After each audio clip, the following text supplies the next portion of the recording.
Big Sills! Welcome aboard, National Football Show. Happy holidays to you. Please hit the like button. We appreciate everybody coming aboard. Are you ready? Are you ready? Minshew Mania, baby. What are you going to do when Minshew Mania runs wild on you? Oh, my God. I can't wait to see Maverick, man.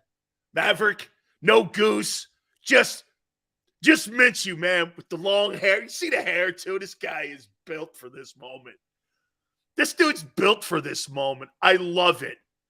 Long hair dropping F-bombs at Mike Leach's eulogy. I mean, this guy is a Mike Leach prodigy if I've ever seen one.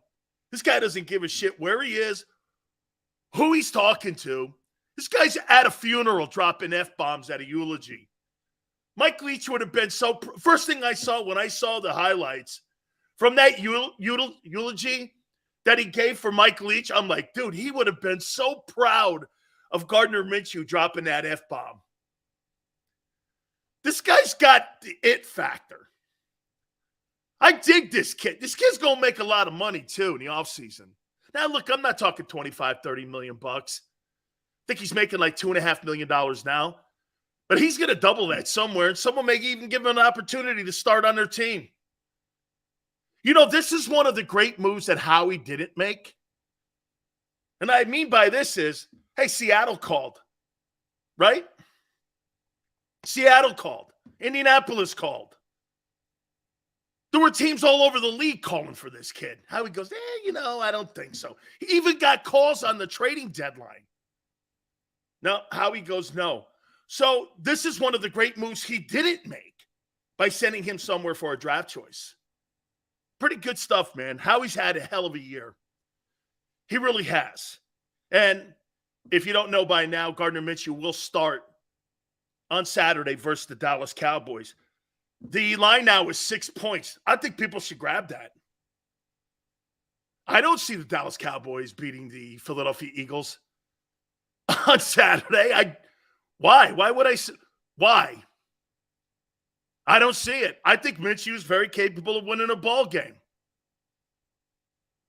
I think this guy's very capable, man. You're probably going to see some pretty good passing attempts. I think the kid's got the moxie for this game.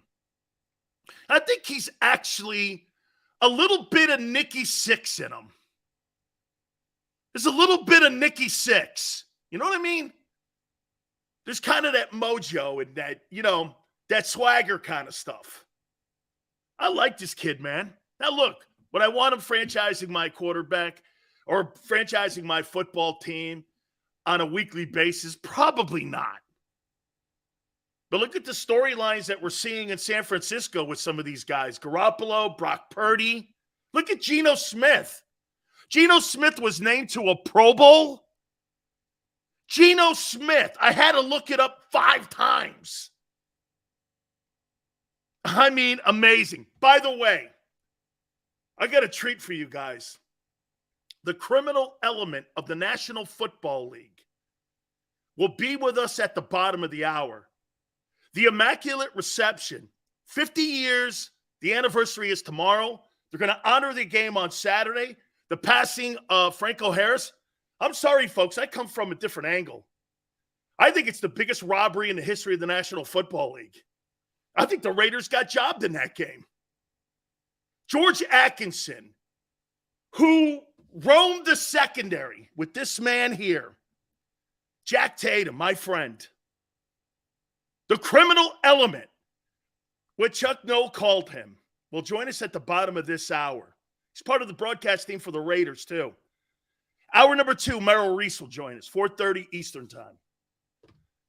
I love that dude, man. George he's one of a kind.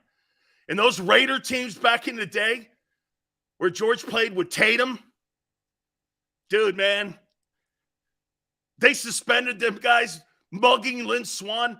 Those Raiders-Steeler rivalries were the 2 best teams in the NFL every time they played in the AFC title games. So I'm looking forward to talking to my friend at the bottom of the hour, George Atkinson. Man, Geno Smith, I know, right, Brian? Makes a Pro Bowl. By the way, congratulations to the 8 Eagles who made the Pro Bowl. And one of those guys is Hassan. Wow. Talk about putting it in Big Sills' face. Congratulations to you, kid. That's what I'm talking about. Hey, Sileo, you talk all the shit you want. I'm now a Pro Bowler. How you doing? Kudos. Kudos to you, dude. Kudos. Yes, sir. You've actually, in my opinion, outplayed the starter. You've outplayed the starter in Micah Parsons. Congratulations to you, kid. Congratulations. Let's get to the topics here. So Hurts is hurt. I heard it. Did every single thing he could to try to play. They're probably going to end up having to take his helmet away from him on Saturday. This puts the conversation in the offseason in a little bit of a pickle of a bind here, I think, for how the Eagles are going to approach this. You got to be careful here. You don't want to insult anybody. Jalen Hurts has played so well. He's been such a great leader. He has done every single thing and checked every single box you could ask of a young, growing quarterback. He's gotten better, not marginally better either. Significantly better. Would we not say this? I mean, look, I'll make this point to you. I think Jalen Hurts, in his second year as a full-time starter, has made a bigger leap than Josh Allen did in Buffalo. I think he's made a bigger leap. And the style of play that Jalen Hurts has right now, it's a more difficult style than just sitting back there and doing what Joe Burrow does, I think. You're involved in the run game. Joe Burrow's not involved in the run game in Cincinnati. And for that matter, nor is Patrick Mahomes. But you've got to know blocking schemes. You've got to know defensive fronts. There's a lot to have to be focused in. A lot. Look, I'm going to do this to you. Let's say he can't play the rest of the regular season. And I think he's going to play, maybe not New Orleans. Hey, I'll tell you this. If they beat the Cowboys on Saturday, would you play him in New Orleans? Or would you give him another week? If they beat the Cowboys, I don't think I'm playing him. Right? I don't think I'm playing him. If they lose, I think I play him in New Orleans. I don't want to play him in the Giants because the Giants, they may be trying to look at this as, hey, we got to, because the Giants are going to have to try to still win games because I think there's going to be fighting for a playoff spot as they go towards the end of the season here. New Orleans is kind of still in it too. The NFC South is so bad, even New Orleans is in it. But let's get to a conversation that all of us, hey, I never thought I'd get to this conversation, and I didn't think we'd get to it this soon. I think as soon as the regular season is over and the postseason for the Eagles, I think you immediately address the Jalen Hurts contract issue. I don't think you let it meander on into mini camps and into the fall training camp. I think you don't do what they did in Arizona. I think you have to have clarity in your decision-making here on what you're going to do. And you get the opportunity in this offseason to start talking extension. I am going to say this to you, though. In my opinion, you can't give this quarterback more than 3 years. You cannot. You cannot. I'm thinking Clutch is going to want 5. I'm not committing myself to that. And what I would do then is, then we're going to have an adversarial conversation here. Okay? I'll let that kid play on that rookie year going into this contract. And if you want to play hardball, I'll drop a franchise tag on your ass. And I'll do that for 2 years until we're sure and certain you're the guy. And by the way, I should reel that back in and say this. I don't think that discussion, if he's the guy any longer, is the conversation. This comes down to how much do I have to pay for it. That's what the Eagles are going to have to do here. And by the way, remember something. There's going to be collateral casualties with the signing of Hurts and what you do with your extension. There's going to be casualties. Is it CJ? Is it Bradbury? Is it TJ? Is it any one of those guys? Is it any one of those guys that will cost us the opportunity to still be a great team? The question would be how much? How much guaranteed?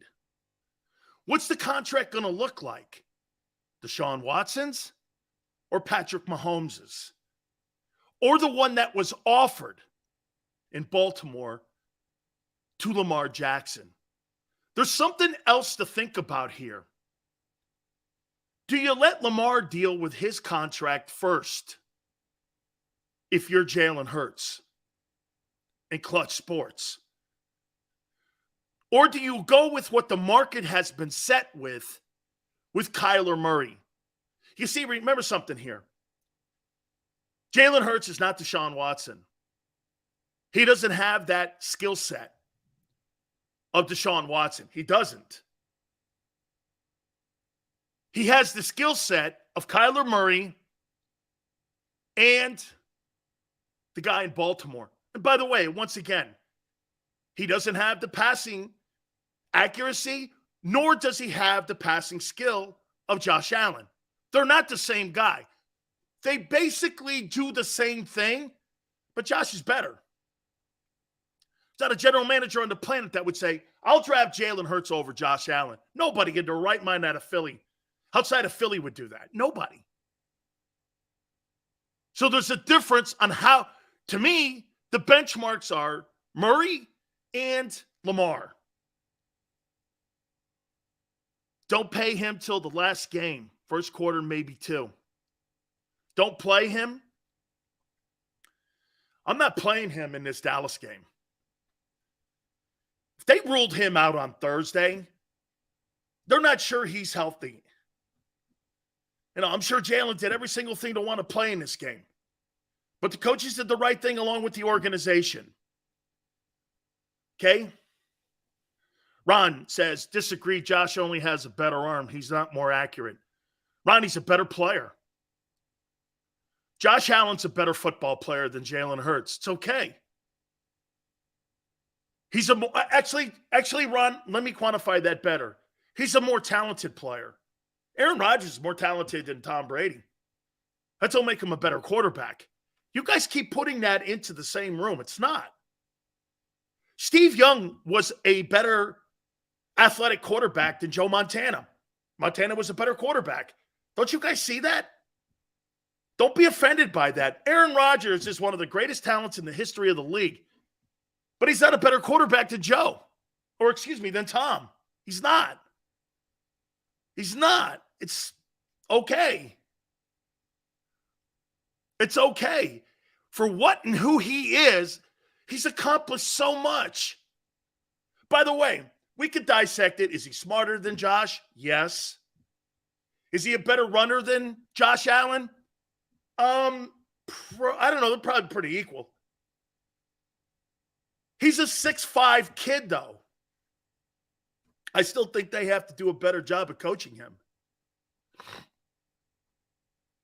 Formerly goes, Watson is better than Hurts? Absolutely. Jalen Hurts is not going to throw for 5,000 yards. Watson threw for 48-20 and 35 touchdowns with 7 interceptions his last full year in 2020. Jalen's not putting those kind of numbers up, and he ran for 500 yards. Come on, dog. Give me a break. And he was on a shitty team in a shitty organization. Really, put Jalen Hurts on the Houston Texans. They're still a 3-win team. Give me a break. Watson is a special player. I've said it before to people. Sills, would you still rather have Watson in Philly than Jalen? Yeah. Cleveland's going to win a lot of games. They're going to win a lot of games with him. But that's okay. Don't be offended by that. Jalen has had an MVP season. Hey, who would have ever thought that a Pro Bowl wouldn't have Tom Brady or Aaron Rodgers on one of the two teams? When's the last time that happened? I can't remember where either Rodgers or Brady were not part of the Pro Bowl or even being selected. The NFC did not have a lot of good quarterback play. They really have only had one kid play great. Him. Well, Gino. How's Watson look now? Awful rich. Awful rich, Joseph. Awful rich. 230. Fully guaranteed. On a pretty damn good football team, too. Browns are going to be a force next year. Oh, my God. They're going to win a shitload of games. Shitload of games with that kid. Heck of a player.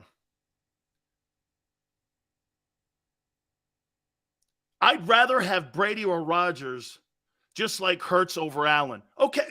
Hey, Mayhem, there's a lot to be said about that. I'd rather have Brady over Rodgers because he takes the game more serious. And you'd rather have Hurts over Allen? Why? Josh Allen's doing the same thing this year that Jalen Hurts is doing. Team's in the top seed. They'll have home field advantage. And that's why I picked Bills and Eagles in the Super Bowl months and months ago. Look at Everything Matters. Next year, he's laughing. Well, dude, he did get suspended. And he is 2-1 since his return. Eagles fan says, I'm trolling? What's the troll? It's not trolling, bro. It's the truth. Like I said, when you look at the position, why do you think one of the hardest things to do when it comes to evaluating a draft at the quarterback position is because they get that one dynamic wrong? Just because you're the most talented player at that position doesn't mean you're going to turn out to be the best player at that position. How many times do we see all these skilled guys come into the league and you look at a Jay Cutler or you look at a Jeff George and you go, unbelievable talent. Then you look around the room and you figure out why these guys are not. Jeff George made a Pro Bowl one year in Oakland. I was like, that kid should have been doing that his entire career. But because he has a box of rocks as a brain, he couldn't figure it out. He just couldn't figure it out. All right, I got to tell you guys something before I bring George Atkinson in. We're going to continue the conversation here in a minute. So I got this book years ago. And George Atkinson, how I met him. And this weekend is the 50th anniversary of the Immaculate Reception. And before I bring George on, I want him to know I think it's the biggest heist in the history of the National Football League. I think the Raiders got jobbed and hosed in that game. But George knew that I was a fan of Tatum. So one day he brought Tatum in when I was doing radio.